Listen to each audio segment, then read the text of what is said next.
Ang first round ng playoffs sa NBA ay patuloy pa rin, ngunit isang serye sa second round ng playoffs ay nakatakda na at tinatawag itong Tim Connelly Bowl ng mga tagahanga. Si Connelly ay ang former general manager para sa Denver Nuggets, ngunit ngayon ay hawak niya ang tungkuling iyon para sa Minnesota Timberwolves. Mahalaga ang papel ni Connelly sa pagbuo sa parehong mga teams na parehong nangunguna sa kampyonato. At ngayon, maghaharap ang dalawa sa ikalawang yugto ng playoffs sa NBA. Ang Denver at Minnesota ay maaaring ang dalawang pinakamahusay na mga koponan sa Western Conference. At sa artikulong ito, ipapaliwanag kung paano mo maaaring abangan ang kanilang serye. Saan gaganapin ang serye ng Nuggets versus Timberwolves? Ang Nuggets ay ang pangalawang seed, habang ang Minnesota ay nasa pangatlong pwesto. Ibig sabihin nito, ang Denver ay ang may advantage sa home court sa ikalawang yugto. Sa makatuwid, ang mga laro sa 1, 2, 5 at 7 ay gaganapin sa Denver, Colorado sa Ball Arena. Ang Timberwolves ay magho-host sa mga laro sa 3, 4 at 6 sa Target Center sa Minneapolis, Minnesota. Ang mga Petsa ay nakatakda para sa mga laban ng Minnesota sa second round laban sa Denver. Gayunpaman, ang mga channel sa TV at oras ng pagtitiyak ay hindi pa inilabas. Bukod sa mga laro sa TNT, maaari mong mapanood ang playoffs sa Fubo TV. Nuggets storylines. Si Nikola Jokic, ang pinakamahusay na passing center sa lahat ng panahon na malamang na maipapanalo ang kanyang ikatlong MVP, at si Jamal Murray ay ang nagpapatunay bilang isang superstar sa postseason. Ang dalawa ay tumutulong sa paggawa na marahil matatawag na pinakamahusay na opensa sa NBA. Ang isang depensa na maaaring makapagpabagal sa kanila ay ang depensa ng Timberwolves. Kilala na ang dalawang star ng koponan, si Nikola Jokic at si Jamal Murray, na palaging nag-i-improve sa playoffs sa unang yugto ng taong ito, at iyon ay naging halata laban sa Lakers. Si Murray at si Jokic ang nangunguna at pangalawa sa lahat ng panahon sa pagpapataas sa kanilang produksyon sa puntos mula sa regular season hanggang sa postseason. Nag-average si Jokic ng 28.2 points, 16.2 rebounds at 9.8 assists bawat laro, samantalang naitama ni Murray ang dalawang iconic game winners. Ang Denver ay isang well-oiled machine na malinaw na maaaring madepensahan ang kanilang titulo ngayong taon. Gayunpaman, hindi sila naglalaro sa kanilang pinakamahusay na basketball sa unang yugto kahit na nanalo sila sa 5 laro. Medyo naghirap ang team, hindi sila nakapag-shoot ng maganda mula sa deep bilang isang team, at ang kanilang serye sa kabuuan ay naging closely contested. Hindi mo inaasahan na hahamunin ng isang team ang ibang koponan sa playoffs, at ang Nuggets ay laging nagpapakita sa kanilang husay kapag ito ang pinakamahalaga sa kanila, ngunit maaaring kailanganin nilang maglaro ng mas mahusay laban sa Timberwolves kaysa sa kanilang ginawa laban sa Lakers upang manalo sa susunod na serye. Ang patuloy na mainit na performance ni Michael Porter Jr. ay makakatulong dito. Bagaman nakapagtala lamang ng 30.8% mula sa 3 para sa serye bilang isang team, dala naman ni Porter ang pasanin sa shooting sa pamamagitan sa paggawa ng 48.8% sa kanyang mga deep shots. Ginawa ito ng sniper sa gitna ng family drama.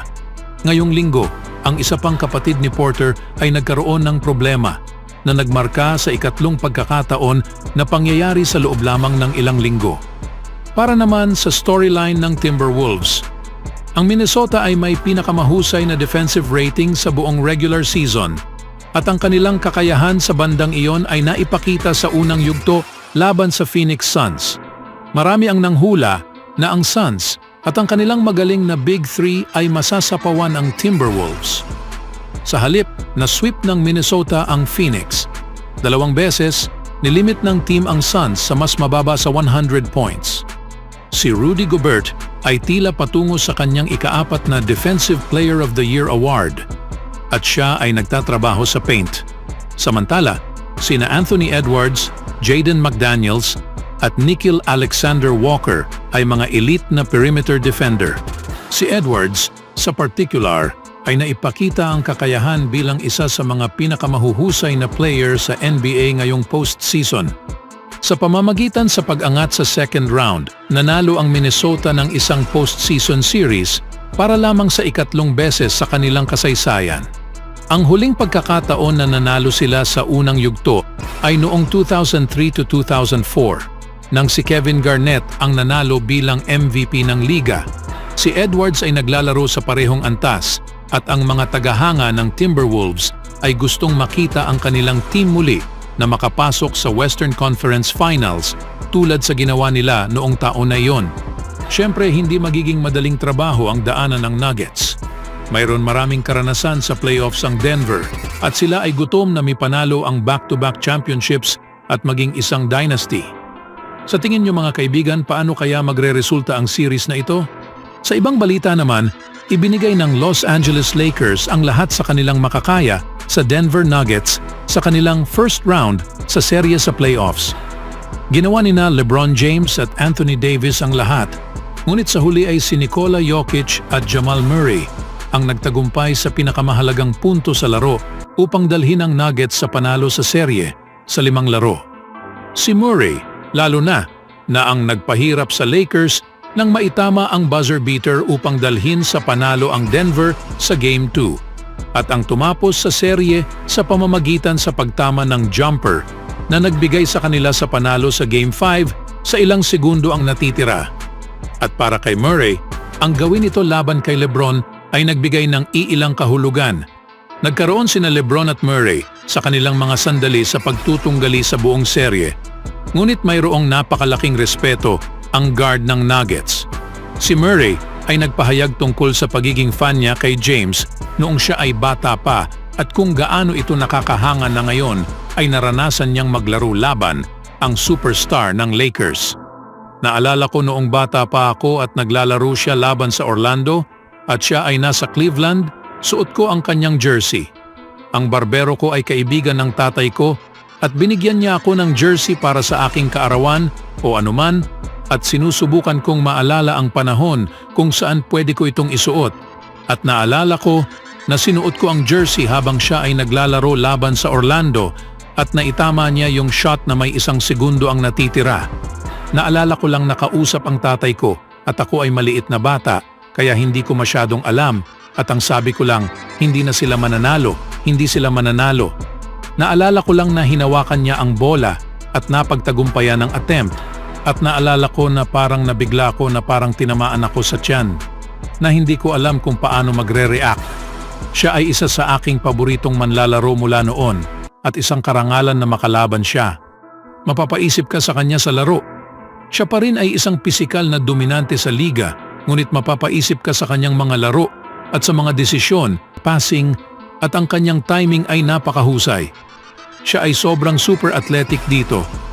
Alam ninyo kung sino si LeBron, isang karangalang makalaban siya at syempre masaya din na manalo. Pero oo, binalibag niya ako ng ilang beses. Sa tingin ko gumawa ako ng iilang layups sa kanyang harapan ng ilang beses sa buong serye at sinabi ko sa kanya na kunin mo ito, kunin mo. At binalibag niya ako ng isa at binalibag niya ang aking dunk. Sa tingin ko sa isa sa mga laro ay napakasaya na magkaroon ng ganitong uri ng back and forth laban sa isa sa mga great. Anong masasabi niyo mga kaibigan? Always do it on my own, so I gotta get through it. And the only thing I know is to love what I'm doing. Never give up, never slow, till I finally prove it. Never listen to the no's, I just wanna keep moving. Keep my head up when I act, head up that's a fact. Never looking back, I'ma keep myself on track.